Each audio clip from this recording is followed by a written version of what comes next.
Hey guys, this is Jonathan from Fitness for Freedom. Today we are going to show you how to use active and dynamic stretches to help you improve the mobility of your shoulder.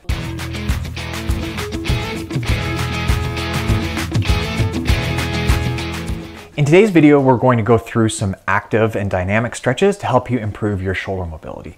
Now, what I like about active and dynamic stretches is that it sort of forces your muscles to work as you're stretching them and taking them through their full range of motion, which is going to help them stay more pliable and really help you improve your range of motion after you've done the exercises. Okay, so one of my favorite exercises to give a client is the floor slide or the wall slide. Okay, so the floor slide is the exact same exercise, except that you're doing it on the floor.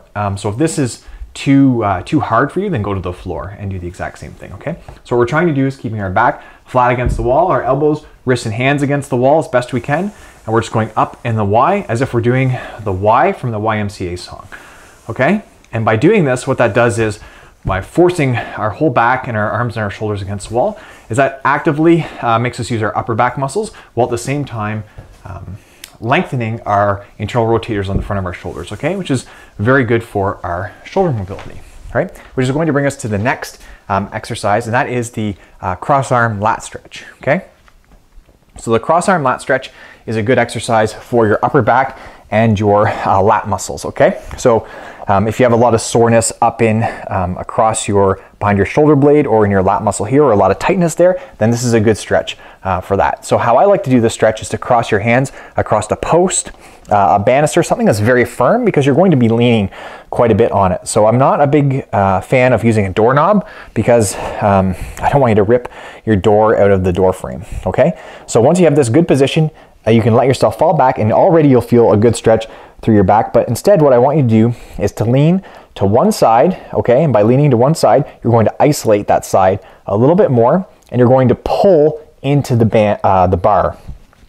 And by pulling into the bar, that gives you a little bit more of a stretch. And then I want you to just relax, and then you're going to pull again even harder. And you're going to do that maybe 3 or 4 times, and then switch to the other side, okay? And by twisting your body into your arm, what that does is that really lengthens this muscle in this lat, and that gives you a really strong stretch, okay? That can be done pretty much anywhere, because most people have a banister or a railing or something that they can use when they do this, okay? This brings us to the next exercise, which is the behind the back belt grab. So you're going to take a belt, something that's very firm and doesn't have any give to it. You're going to reach over behind your back, okay? And what I want you to do is walk your hands so that they're as close as you can get them to each other on the belt. And what you're going to do is pull your arm up basically as high as you can. And what that does is it's going to stretch the front of your shoulder right here in your internal rotators, which is very tight on most people, okay? But it doesn't stop there. Then what you're going to do is take this bottom hand and pull your upper hand down as far as you can. And what that does is it's going to stretch your tricep and your lat muscle a lot here. And by doing that, okay, back and forth, you'll be able to increase your range of motion in each of these directions, okay? So you only have to do maybe 6 to 8 in each direction on each side before switching hands and repeating, okay? And just like that. So now if that exercise or any of those exercises that we've done so far are too hard, then I recommend going to our passive stretching video, which we'll have a link to in the show notes here, okay? Or in the box below, in the description below. All right, so now we have our overhead band pull, okay? So we take a band, hold it as loose as you can, and what you're going to do is take it and pull it behind your body, just like this, sort of squeezing your shoulder blades down and back as you pull it over and behind. And that's going to really help you open up your shoulder. The reason we start loose is because if you start too tight, what'll happen is it'll be too hard, and it might hurt your shoulder, and it might even rip the muscles in your shoulders. Okay, so that's why we hold it loose from the very beginning, and then move in tighter, slowly, little inch by inch at a time. Okay, not even inch by inch, like 1/4 of an inch by 1/4 of an inch. Okay, until we get to a point where that's pretty challenging, and we feel it pull, but we can still keep our arms straight the whole time to go through that range of motion. Okay, so doing somewhere between 10 and 15 repetitions of that can be very helpful helping improve your shoulder mobility, which is going to bring us to the snow angels, which we'll do on the floor. The final exercise that we're going to go through today is the snow angel. So the snow angel is again to help mobilize the internal rotators of your shoulder.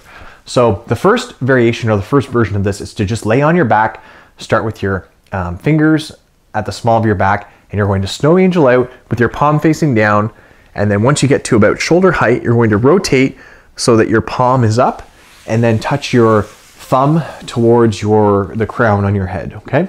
And then you're going to do the exact reverse motion down. So we're palm up, then rotate your hand down, and then bring your fingers to the small of your back again, okay?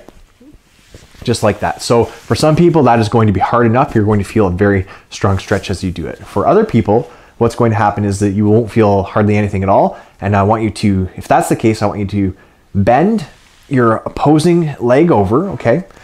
So the side that you're stretching is the side of the leg that's being bent over, okay? And then you're going to do the exact same motion still, okay? And then if you want more stretch, you just pull yourself over more and more until you get to the right level of stretch, okay? Now the one drawback is that this may bother your back from twisting it. If that's the case, then I want you to not do this exercise or do it against the wall the same way as you would for a wall slide. Okay, and just by doing somewhere between 10 and 12 of these, or 8 and 12, that can really help open up the internal rotators of your shoulder. Of course, if you don't feel any tightness there at all, there's a good chance, and you're already in the hardest position, then you probably don't need to do this one and just stick to the other exercises to help improve your shoulder mobility, okay? If you have any questions about shoulder mobility exercises, please leave them in the comments box below. If you enjoyed this video or found it useful, please subscribe to our YouTube channel because we deliver content just like it every week. Take care, and we'll talk to you next time.